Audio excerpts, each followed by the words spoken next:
Welcome to Adult Learning Techniques for Facilitators. My name is Jennifer Kavanagh, and I have designed and facilitated adult learning programs for a variety of academic, government, and corporate institutions, including organizations like Walmart, Ontario Lottery and Gaming, Population Services International, and more. My work is informed by my master's degree in online education and my current doctoral research in adult education. Facilitating adults is a passion of mine, and I hope I can share with you some of the secrets to being a world-class facilitator in this video series. Many new facilitators believe that they must be experts in their chosen field. They must have the answers to all of their students' questions, and they must be in control of what their students will and will not learn. This view of training does not apply for adult learners in today's modern world. The first step in becoming a world-renowned facilitator is to recognize that you are not the star on the stage in the classroom. Rather, you are simply the guide on the side that's helping your students to achieve a greater performance. Socrates once said, "I cannot teach anybody anything. I can only make them think." The world's best facilitators live by this mantra. You cannot force adults to learn. They will decide when they are ready to learn and when they are willing to be taught. Instead, as a facilitator, all you can do is create environments and situations that stimulate others to think and maybe look at the world in a different way that inspires them to learn new things. If you are like many other facilitators out there, you have probably fallen into this position or career along the way. Many of us start out in a chosen field and become really good at what we do, and slowly we're asked to show and teach others how we do things so that they can achieve the same success that we have. This is a wonderful way for companies to share knowledge among employees and for you to experience new and exciting opportunities in your position. The challenge with this is many of us are experimenting with our facilitation style as we go, treating our new students as guinea pigs, and sometimes things work out great, and other times we learn a few lessons along the way. When many of us start out, we draw on our own experiences as students to help us design our training programs. Unfortunately, this means that many new facilitators draw on the experiences that we had as children in school, which often includes listening to the teacher, copying down notes that the teacher wrote on the board, and memorizing them for our next test. This probably made most of us feel bored, tired, and uninspired, and is also probably why some of us know some of the policies and procedures at our workplace inside and out, but have more trouble applying them in the real world. Research has proven that while most of us are able to successfully master elementary school, pass high school, and even make it through college and university, our learning style and needs change as we grow into an adult. Take a moment now and consider what work would be like if you had to follow some of these rules. Raise your hand before you speak.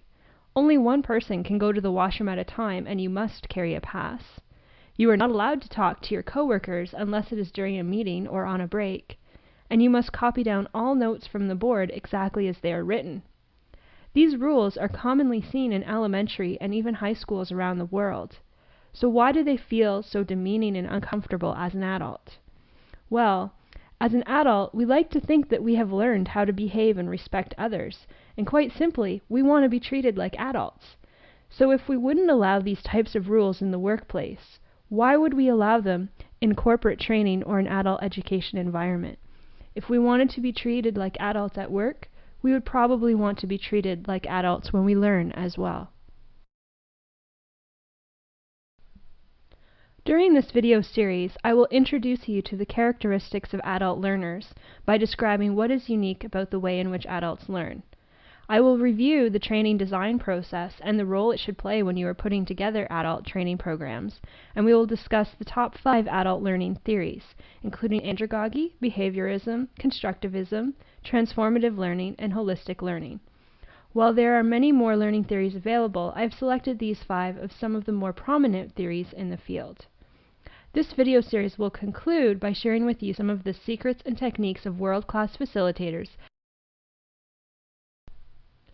In the following section, I will discuss some of the common characteristics of adult learners and how it makes their learning process unique from how children learn. For example, we know that adults have a wider range of life experiences than children. They can be very self-conscious and nervous in learning situations.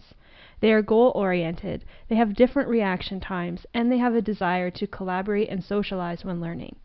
Let's take a look at these characteristics. Adults have a wealth of personal, family, work, and life experiences that they bring with them to their training. This experience allows them to compare new experiences with old ones and build on knowledge and skills they have already developed. For example, I grew up in Canada where it is mandatory to take French lessons until you are 15 years old. So you can generally understand the French language, but you may not be fluent in it.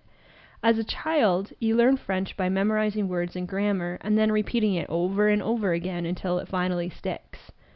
In my early 20s, I decided I wanted to try and learn the German language. I found this language a lot more difficult to learn as my brain did not want to remember each of the words as easily. But what I did notice is that I started to compare all of the German words to the French words, and by doing so, I could remember it. So during a conversation in my German class, I was finding that I would automatically convert an English sentence to French and then to German. It wasn't the most efficient way to learn, but it seemed to work for me. The same will be true for other adults in your classes. They may need to compare the new knowledge or skills you are sharing to the knowledge and skills they already have.